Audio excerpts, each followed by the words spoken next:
Dice, en el monte Calvario estaba una cruz, emblema de afrenta y dolor. Mas yo amo a Jesús que murió en la cruz por salvar a mí, al más vil pecador.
La última canción que vamos a cantar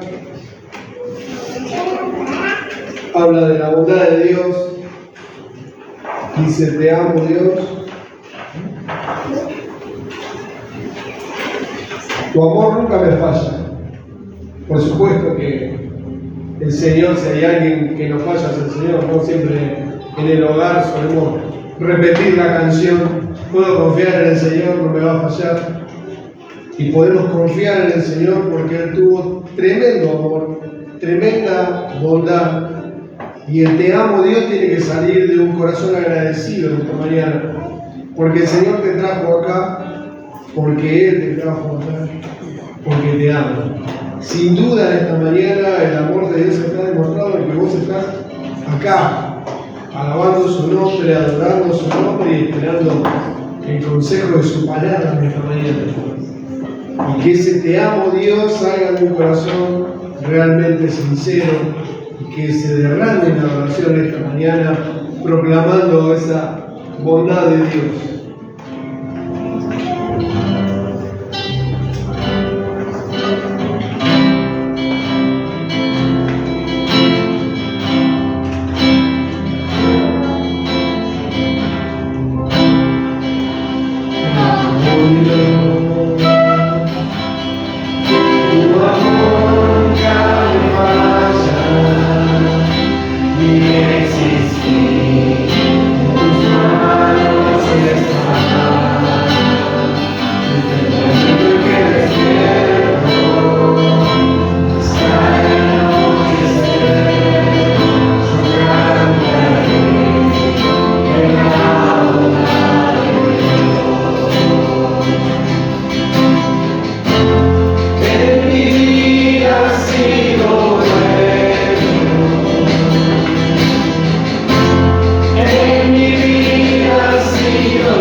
Muchas gracias, Señor, por esta mañana que podemos adorarte, Señor, también a través de estas canciones. Gracias por el tiempo en la cena. Gracias por cada corazón, Señor, que en esta mañana derramó, Señor, su alabanza para ti. Señor, recibe estas alabanzas que sabemos que son imperfectas y que están llenas todavía de muchas debilidades, pero sabemos a qué Dios le estamos cantando, sabemos en quién hemos creído, Señor. Te adoramos, te amamos porque sabemos que nos amaste primero y ese amor se demostró allí en la cruz, Señor. Gracias por esa bondad gigante, Señor. Y en esta hora nos ponemos en tus manos también para recibir el consejo de tu palabra en esta mañana. Bendice, Señor, a nuestro hermano que has enviado, Señor, para que nos hable de parte de ti. Tómalo, Señor, con tu Espíritu Santo y háblanos para poder aplicar también lo que aprendamos en esta mañana. Agradecidos en el nombre del Señor Jesucristo. Amén. Amén.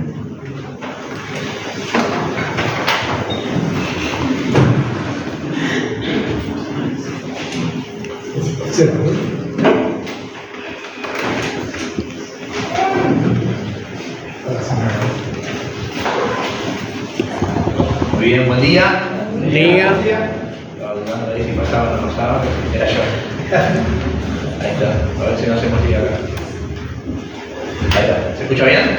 Sí, sí. A ver, feliz día a las mujeres.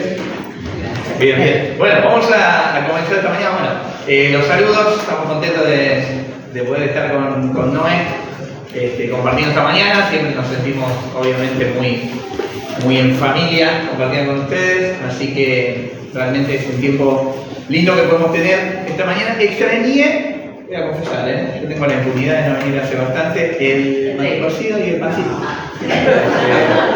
Así que casi que le dije sí a Gaby por eso. Así que nada, pero es un lindo tiempo siempre. Tuvieron la cena del Señor, nosotros llegamos ahí, tenemos el chip domingo de la tarde nosotros, así que por eso recién llegamos y pudimos compartir las canciones con ustedes. Así que vamos a compartir.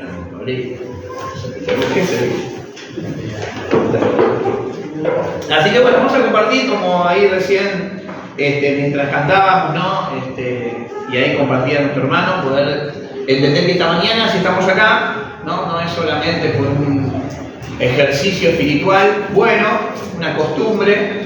Alguno quizá, algún integrante de la familia vino porque venían los demás de la familia, cada uno ahí con diferentes circunstancias, pero lo que sí tenemos la seguridad es que si el Señor nos trajo hasta este lugar, si está bajo de ser, que nos quiere decir algo, ¿no? Y nos quiere hablar, y que podamos tener esa disposición, ese corazón. A veces nuestra mente también se va volando, que vamos a almorzar, que vamos a hacer, empieza la semana mañana, diferentes cosas, pero que este tiempo realmente podamos tener la atención, pero sobre todas las cosas ese corazón dispuesto a que el Señor nos pueda hablar. Vamos a compartir un pasaje ahí en el libro de Tito. ¿Está bien? Una carta que escribe ahí Pablo, ¿no? A Tito, en una situación bastante particular, más o menos para poner en contexto lo que le va a decir.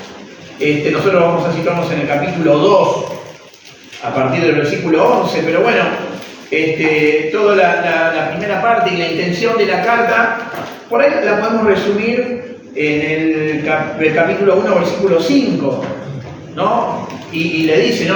Tito era un consiervo, un ayudante, alguien de confianza de Pablo, con quien había estado ahí en Creta, ese es el lugar. Y fíjense que el versículo 1.5 más o menos nos orienta de qué se trata esta carta. Dice, por esta causa te dejé en Creta y acá, para que corrigieses lo deficiente, establecieses ancianos en cada ciudad, así como yo te mandé. O sea que más o menos en resumen, un resumen así muy por arriba, él está diciendo hay que ordenar este lugar. Creta era un lugar bastante particular, moralmente incorrecto, moralmente no era bueno. Y a nivel de iglesia, sí, también estaban los falsos profetas, había enseñanza que no era buena, también los falsos maestros. Por lo tanto, lo que le está pidiendo a él lo dejó ahí en Creta, ¿no? Y lo aconseja y ahora le da instrucciones específicas para ordenar, ¿está bien? Y para poner líderes, por eso aparece ahí, ¿no? Los requisitos, que quizás ya los hemos visto en alguna oportunidad, o los conocemos, sabemos que están ahí, ¿no? Esta lista de Timoteo, Tito, pero bueno, da instrucciones precisas de cómo ordenar la iglesia en ese contexto, ¿no? Después descripción a los varones, a las mujeres, a los siervos, y después nos encontramos con el versículo capítulo 2, versículo 11, ¿no? Y arranca, y las primeras letras, las primeras palabras ahí del versículo 11 dice, porque la gracia de Dios. Y ese quizás podría ser, si quieren, el título de lo que vamos a hablar en esta mañana, ¿no? Vamos a hablar de la gracia de Dios, ¿no? ¿Y por qué es importante acá esta primera parte? Porque dice, porque la gracia de Dios. Esta palabrita, ¿no? Porque como que tiene que ver con todo lo anterior. Da instrucciones muy específicas anterior a este pasaje, concretas, ¿no? Habla de requisitos para las diferentes tareas, de obligaciones, de compromisos que había que tener. Y acá la gracia de Dios pasa a ser como el fundamento. ¿Por qué? ¿Está bien? Porque el motivo por el cual yo te puedo pedir esto, el motivo por el cual el Señor quiere que esto se haga de tal o cual manera, con instrucciones precisas, tienen un porqué, tienen un motivo, tienen una razón. Entonces acá va a describir a la gracia también como el motivo por el cual puede hacer todas las exigencias anteriores. Entonces vamos a leer, son simplemente ahí 4 versículos, capítulo 2 de Tito, versículo 11, y después lo vamos a desmenuzar un poquito qué enseñanzas podemos sacar para nosotros en esta mañana. Leemos versículo 11. Porque la gracia de Dios se ha manifestado para salvación a todos los hombres, enseñándonos que renunciando a la impiedad y a los deseos mundanos, ahí está, vivamos en este siglo sobria, justa y piadosamente, aguardando la esperanza bienaventurada y la manifestación gloriosa de nuestro gran Dios y Salvador Jesucristo, quien se dio a sí mismo por nosotros para redimirnos de toda iniquidad y purificar para sí un pueblo propio, celoso de buenas obras. Y esta es la instrucción que le va a dar, ¿no? Hablando de esta gracia de Dios, una gracia que salva, una gracia salvadora, y eso estuvieron, mejor dicho, recordando, ¿no? En el tiempo anterior de la Cena del Señor, pero también una gracia que transforma, ¿no? Una obra de la gracia de Dios que no termina en la salvación, sino que empieza en la salvación, ¿no? Y eso es algo ya que para nosotros es desafiante, ¿no? Poder venir cada domingo, recordar lo que Cristo hizo, pero no recordarlo solamente como un recuerdo que queda en el pasado, sino que tiene vigencia en nuestra vida, cada día, ¿no? Y poder entender que esa gracia no terminó con nosotros, de darnos todos esos beneficios, esas bendiciones, sino que continúa y día a día esa gracia que nos salvó, que la pudimos ver en Cristo, también todos los días la tenemos accesible a nosotros, y por eso la descripción o quizá el fundamento de esta gracia que vamos a ver en esta mañana, y empieza ahí en el versículo 11, ¿no? Dice, porque la gracia de Dios se ha manifestado para salvación de todos los hombres. Y lo primero que aparece es que tenemos una gracia que se manifestó, una gracia que se manifiesta, ¿no? Ahí leía cuando pensaba en manifiesta, que es una palabra que más o menos entendemos, ¿no? De qué se trata, pero hablaba de cuando irrumpe una luz, ¿no? Nosotros tuvimos una experiencia con una luz hace poquito, que hubo una tormenta, hace poquito, el lunes pasado creo, teníamos la tele prendida, ya te estoy contando el final, y en un momento un rayo iluminó todo. Nos pegamos un susto, ¿no? Yo fui muy valiente, no, todavía, pero yo también me había asustado. Y cuando vimos la tele no andaba más. Esa es la moraleja. Bueno, un rayo no quemó la tele, pero al único en toda la ciudad que el rayo quemó la tele fue a nosotros. Bueno, pero ¿vieron esos rayos que está todo apagado, está todo, y ya se ilumina todo de golpe? ¿Y qué pasó acá? ¿No? El susto por la rueda y todo eso. Pero bueno, cuando habla de la manifestación, esta palabrita tiene que ver como cuando irrumpe una luz, ¿no? Irrumpe y deja de haber oscuridad, cambia todo, también cuando aparece esa luz. Entonces, esta palabrita tiene que ver con eso. Y la manifestación dice, porque la gracia de Dios se ha manifestado, no habla ni más ni menos de que Cristo fue la manifestación de la gracia de Dios en nuestra vida. En la humanidad, la manifestación de la gracia fue algo, un atributo que siempre Dios tuvo, pero se manifestó de manera visible y palpable en Cristo. Por eso es lo importante, ¿no?, de la cena del Señor cada domingo, poder recordar, pensar que esa manifestación de gracia se hizo carne, se hizo hombre, ¿no? Y ahí encontramos, podemos leer Juan, vamos a hacer así, el que lo tiene, Juan capítulo 1, versículo 14, el que lo tiene lo puede leer. En voz alta. Y aquel verbo fue hecho carne, y habitó entre nosotros, y vimos su gloria, gloria como del unigénito del Padre, lleno de gracia y de verdad. Ahí está, lleno de gracia y verdad. Y dice ahí Juan, ¿no? Y aquel verbo, y Juan lo puede decir de primera mano, ¿no? Porque él lo vivió, estuvo ahí cerca del Señor. Dice, y aquel verbo fue hecho carne y habitó entre nosotros. Estuvo entre nosotros, ¿no? Y ese habitó, podemos agregar un montón de cosas. Comió con nosotros, charló con nosotros, durmió con nosotros, estuvo en el barco con nosotros.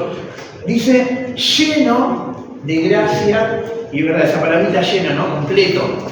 Lleno de gracia y verdad. Y ese es el Salvador que tenemos. Y esa fue la manifestación de gracia que nosotros pudimos comprobar. Y nosotros con los ojos de la fe, ¿no? Nosotros no estuvimos ahí, junto con Juan y con los discípulos y con sus seguidores que tenía el Señor, formando parte de esos sermones, de esas charlas, hubiese estado interesante.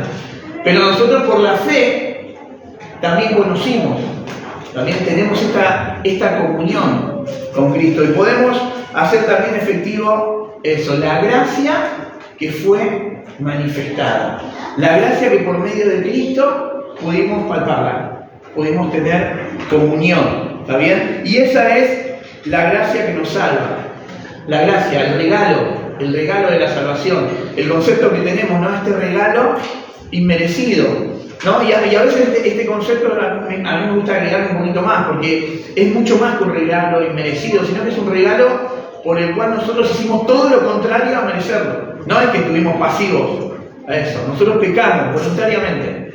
No es que somos pobrecitos, la humanidad, tengo naturaleza pecaminosa, entendemos, soy humano, viste que aparece en esa frase, soy humano, después de que te mandaste una grosa, pecamos porque nos gusta, pecamos porque elegimos, somos transgresores.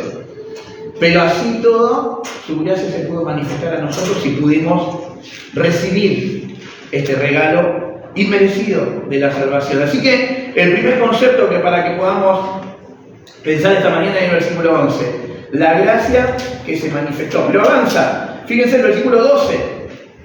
Y acá empieza el paso que sigue, ¿no? ¿Qué es lo con qué beneficio podemos tener con la gracia, de la gracia nosotros en nuestra vida? Y fíjense que dice, enseñándonos que renunciando a la impiedad y a los deseos mundanos, vivamos, y describe una forma de vivir, ¿no? Sobria, justa, piadosamente.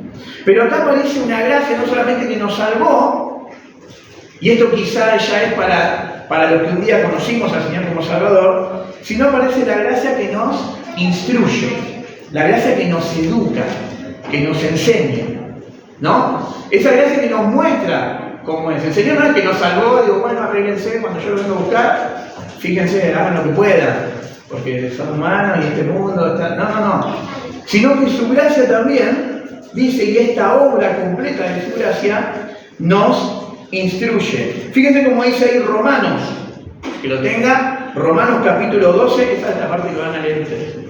Romanos capítulo 12, versículo 2, también versículo conocido. O alguno de memoria también. No os conforméis a este siglo, sino transformaos por medio de la renovación de vuestro entendimiento, para que comprobéis cuál sea la buena voluntad de Dios, agradable y perfecta.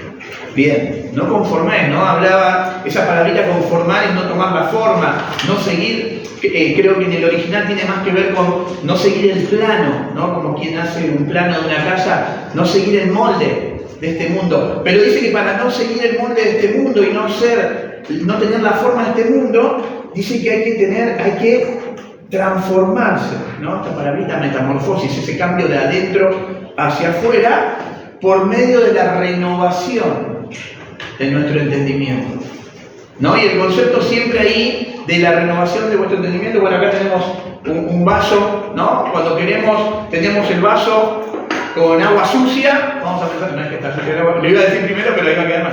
Pero imaginemos que el agua está sucia, ¿no? El hecho de llenarlo de agua limpia y se empieza a renovar. Y el vaso que tenía agua sucia pasa a tener agua limpia, lo mismo con nuestro entendimiento. Nosotros vivimos en un mundo, en una sociedad, trabajamos en lugares, compartimos con gente que nuestro entendimiento, nuestra mente la va llenando de datos, de imágenes, de charlas, de chistes, de conversaciones, de temas, y necesitamos esta renovación todo el tiempo. Es más, cada uno de nosotros podemos dar evidencias, ¿no?, de qué pasa con nuestra vida cuando dejamos de renovar, cuando frenamos ese ejercicio, cuando hacemos un parate en la renovación y decimos, no, pará, en este tiempo no voy a leer la Biblia, no me voy a congregar tan seguido, no voy a correr de acá, no voy a estar acá. Y basta con hacer la prueba para ver qué pasa con nuestra vida, ¿no? Se empieza a contaminar de vuelta, se ensucia nuestro entendimiento, empezamos a pensar y a tomar un poquito la forma del mundo, y cuando nos vemos tenemos los mismos intereses, nos agrada lo mismo, nos molesta lo mismo, tomamos la forma. Por eso acá el concepto, ¿no?, de no nos conformemos, no tomemos la forma, pero tenemos que tener una renovación constante. Y ahí es donde la gracia del Señor también participa y nos instruye. Y dice que acá de manera específica en el pasaje, ¿no?, ahí en Tito, dice que, y menciona tres áreas acá, dice sobria, justa y piadosamente, ¿no? Y sobria habla de uno mismo, ¿no? Quizá lo podríamos decir como ese dominio propio, ese autocontrol, de tener una vida con ese control, nosotros poder tener el control, nosotros con la ayuda del Espíritu Santo, no nosotros con nuestra carnalidad, pero habla más de nuestro dominio propio. Después dice el área de vivir de manera justa, y ahí podemos representarlo con los demás, del compartir con los demás, de vivir de una manera que manifieste la justicia de Dios, ¿no?, de una manera correcta, y piadosamente sí podemos decir con la relación con Dios, ¿no? Esta es la manera que la gracia de Dios quiere que nosotros podamos vivir, de una manera sobria, justa y piadosa. Ese es el deseo de Dios. Y cuando vamos a la voluntad de Dios, ¿no?, ahí en Romanos la menciona, ¿no? Y la mejor definición, cuando queremos entender cuál es el deseo de Dios para nuestra vida y cuál es la voluntad de Dios, la definición es fácil: es nuestra santificación. Es que nosotros podamos vivir cada vez más lejos del pecado y más cerca de lo que Dios quiere para nuestra vida. Eso es lo que quiere. Después le podemos buscar, ¿no?, de manera específica, dónde, cómo, cuándo, en la iglesia, porque está todo muy bien eso, y el Señor tiene un plan para cada uno seguramente, y un lugar donde servirle, y una manera, pero el deseo de Dios es que nosotros podamos vivir de una manera santa, podamos ser santificados, y la gracia de Dios opera con esto, ¿está bien? Y nos instruye, nos ayuda.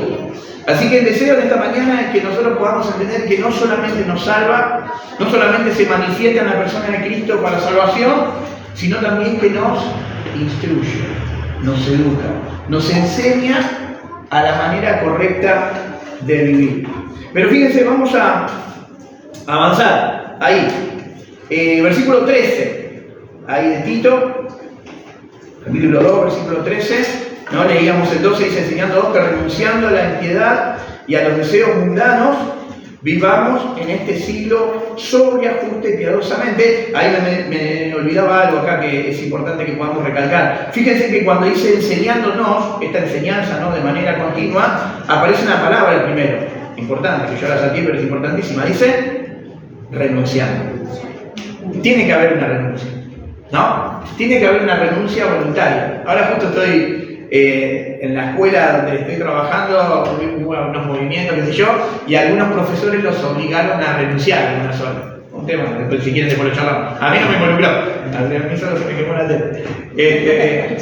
Pero los obligaron a renunciar, medio raro, ¿no? Que te digan que tenés que renunciar porque se cerró un curso, bueno, los que están en docencia saben que puede pasar estas cosas, ¿no?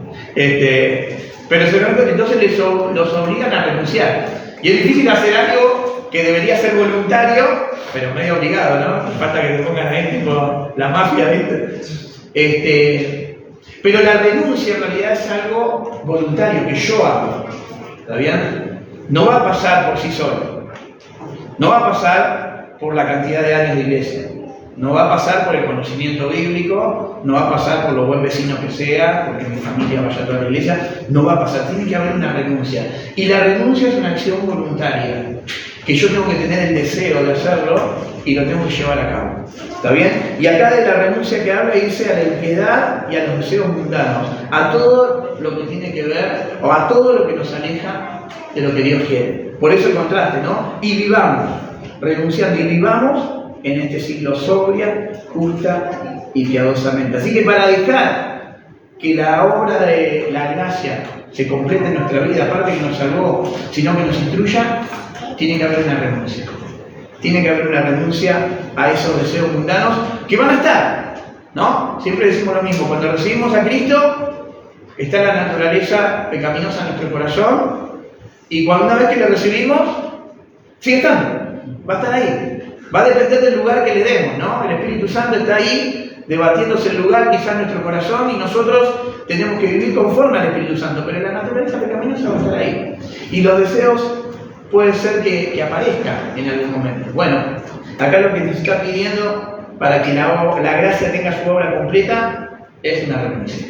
Que podamos nosotros renunciar entonces en esta mañana a esos deseos mundanos y que podamos vivir de esta manera que recomienda acá Pablo que le escribe a Tito. Fíjense lo que dice el versículo 13, ¿no? Continuando, dice: aguardando la esperanza bienaventurada y la manifestación gloriosa de nuestro gran Dios y Salvador Jesucristo. Aguardando la esperanza bienaventurada, ¿no? No solamente vemos la gracia como manifestada en la persona de Cristo, no solamente vemos una gracia que nos educa, que nos instruye, que nos enseña, sino que acá vemos la gracia que nos orienta hacia la gloria, que nos hace mirar hacia adelante. ¿Está bien? Si nosotros vamos ahí al libro de Hebreos, ¿no? Donde tenemos ese capítulo 11, esa galería, esa selección, ¿no? De personas que tuvieron una fe tan característica, que son de ejemplo para nosotros. Cuando vemos ahí en la definición, ¿no? En el versículo 1, dice que la fe es la certeza de lo que se espera, la convicción de lo que no se ve, esa certeza de lo que se espera. Todavía no lo tengo, todavía lo estoy esperando. Pero fíjense que esta característica hace que todas esas personas hayan sido relevantes por su fe. Porque eso es la fe, justamente, tener esa seguridad, tener la mirada, ¿no? Lo menciona ahí Pablo, puesta en el galardón, tener la mirada puesta en la eternidad. Y fíjense cómo dice ahí Filipenses, quien lo tenga, vamos a leer Filipenses capítulo 3, versículo 20.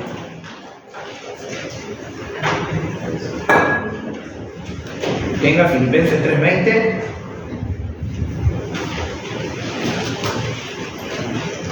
Nuestra ciudadanía está en los cielos, de donde también esperamos al Salvador, al Señor Jesucristo.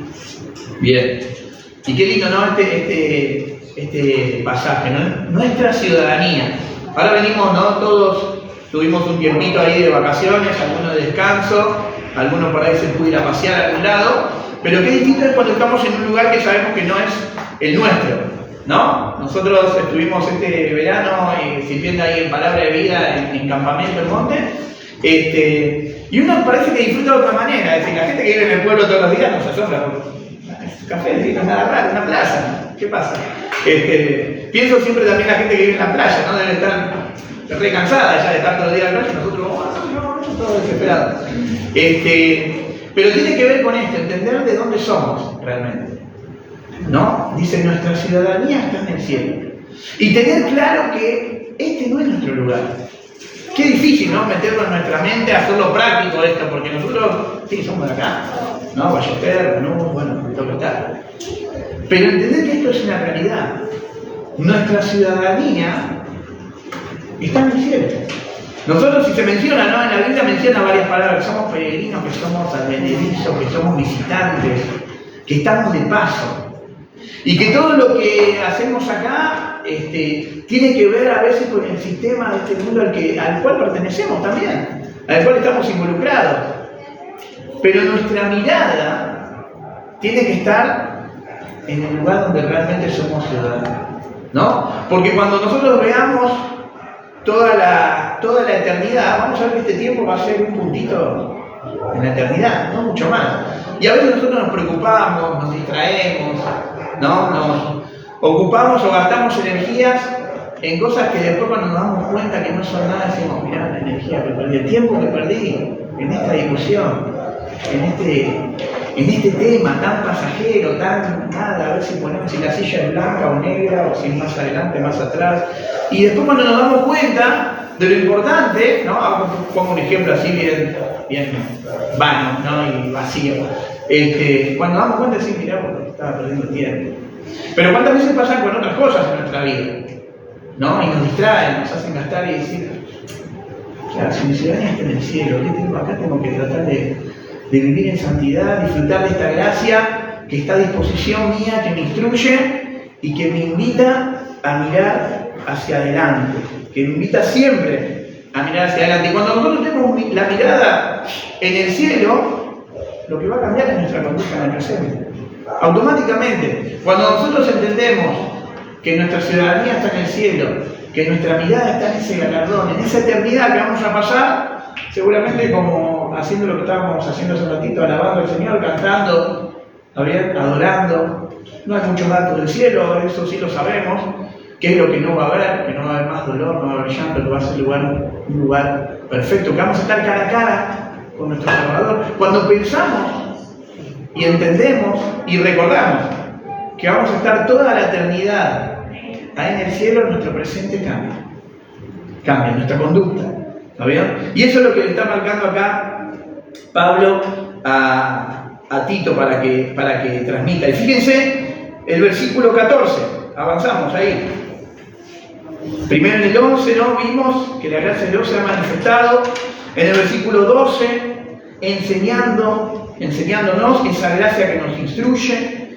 En el versículo 13, aguardando la esperanza, dice, bienaventurada y la manifestación gloriosa de nuestro gran Dios y Salvador Jesucristo. Y fíjense el versículo 14, quien se dio a sí mismo por nosotros para redimirnos de toda iniquidad y purificar para sí un pueblo propio, celoso de buenas obras, ¿no? Dice que se dio a sí mismo por nosotros para redimirnos, ¿no? Y aparece esta palabrita.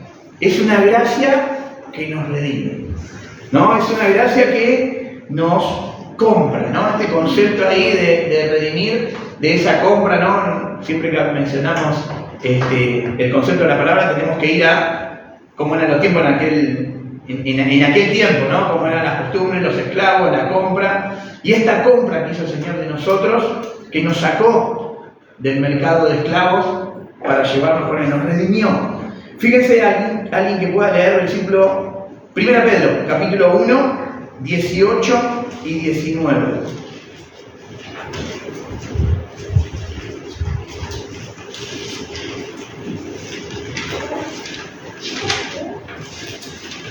Que lo tenga, 1 Pedro 1, 18 y 19.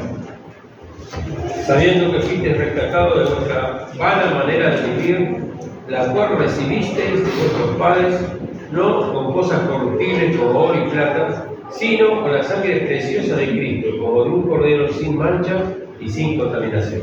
Bien, qué lindo recordar siempre esto, ¿no? Cristo pagó el precio de nuestra libertad. Él pagó. Y el precio no fue ni más ni menos que la sangre, que la muerte ahí en la cruz, ¿no?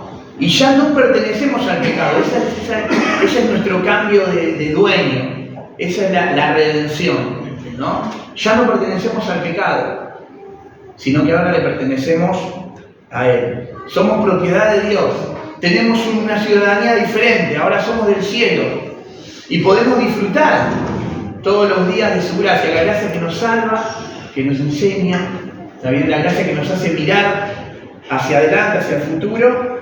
Y ahora esta gracia, fíjense cómo dice ahí el versículo 14 de Tito capítulo 2, dice, por nosotros para redimirnos de toda iniquidad y purificar para sí un pueblo celoso de buenas obras, ¿está bien? Que desea las buenas obras, que las busca, ¿está bien? Que tiene ganas y que tiene el deseo en el corazón de poder obedecer a Dios y poder concretar estas buenas obras.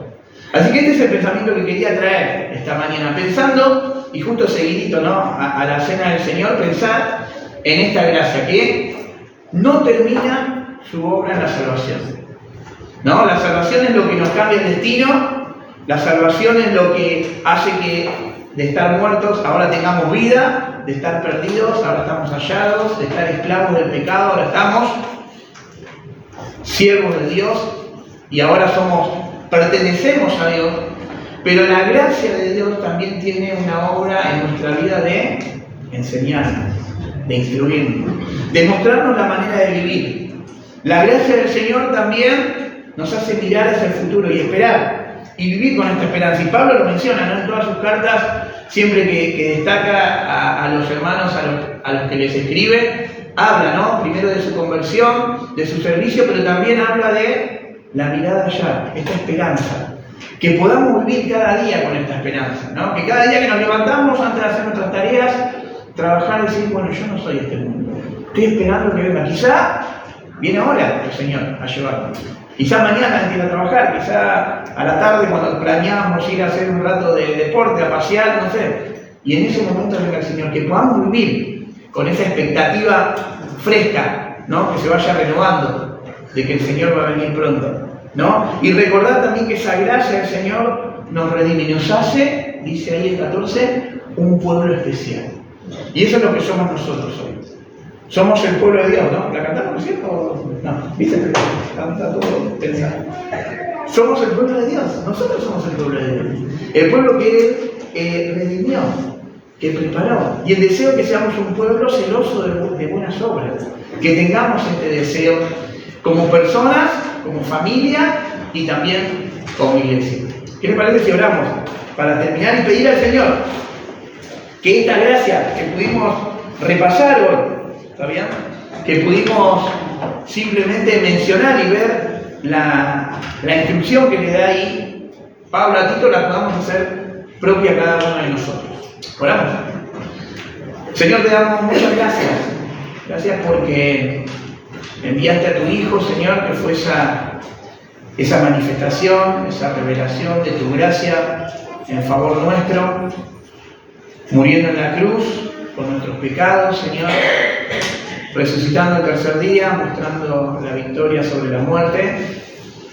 Pero te damos gracias porque la obra de tu gracia no finalizó allí en la cruz, sino que continúa en nuestras vidas, Señor, enseñándonos a una manera de vivir correcta, Señor, piadosa, justa, Señor, sobria. Gracias porque también la obra de tu gracia nos hace mirar hacia el futuro, hacia la eternidad, entender, comprender, recordar que no pertenecemos a este mundo, Señor, que tenemos una ciudadanía celestial, que en poco tiempo, en breve, vamos a estar en tu misma presencia.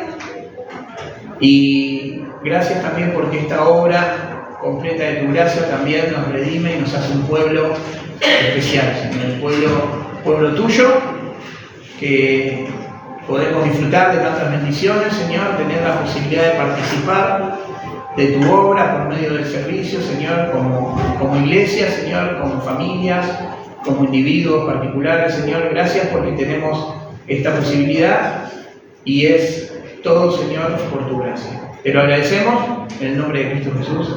Amén.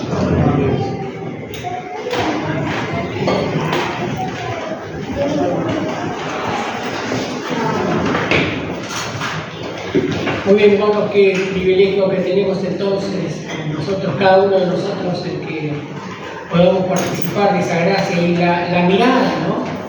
Tener, decíamos, con un joven que se acercó hace poquito también, y le decíamos el viernes, mira qué importante que es la palabra de Dios porque te va iluminando el camino, te va marcando la ruta, te va indicando cómo tenés que andar, lámparas a mis pies y lumbrera de tu camino, ¿no? Entonces yo decía, vos imaginate, le digo, no te digas como el día de hoy, ahora por ejemplo durante el día, porque bueno, no, imagínate que está todo oscuro, no se ve nada. Ponte una lucecita que ilumina. La palabra de Dios es esa lámpara que nos va iluminando. ¿De qué nos habla esta mañana? De esa gracia, que quiere inundar nuestra vida y nuestro corazón. Tenemos algo por delante por hacer. Y lo importante es cuando podemos compartirles a los demás, decirles, tenemos una esperanza real lo siguiente. ¿Saben que cuando esto compartí una vez con un joven, compañero mío de la secundaria, y él me decía, no, pero muerto el perro se acabó la rabia. Esa es la realidad. Muerto el perro se acabó la rabia. Y yo decía, no puede ser, decía, no. Y lo entendí, le insistía. Y claro, él participaba en el Partido Comunista.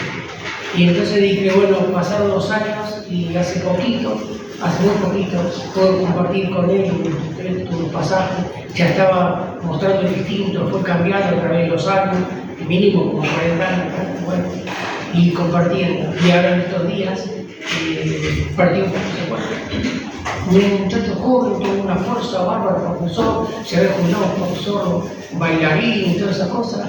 Y digo, qué triste para aquellas personas que no tienen esta confianza.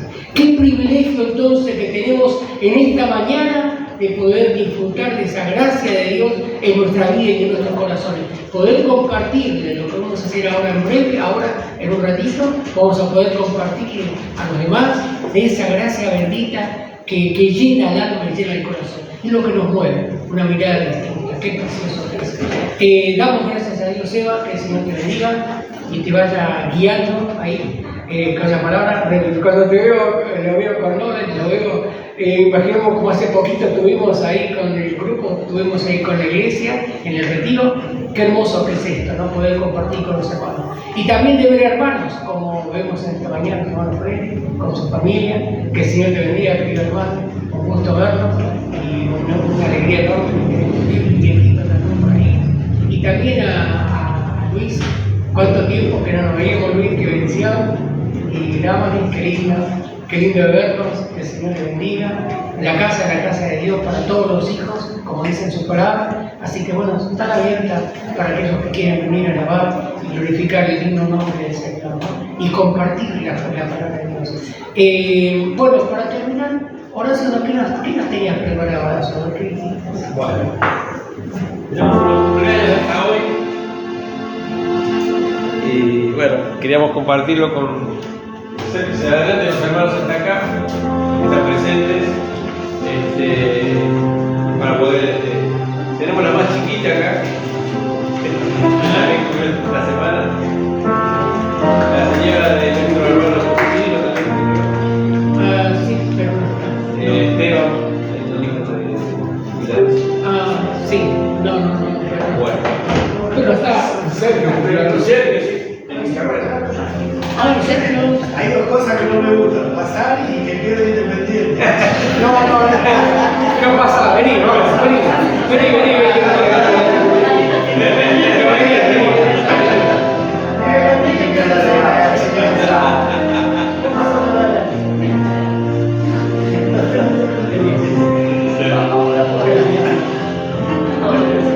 Bien, ¿quiere cantamos 2 segundos?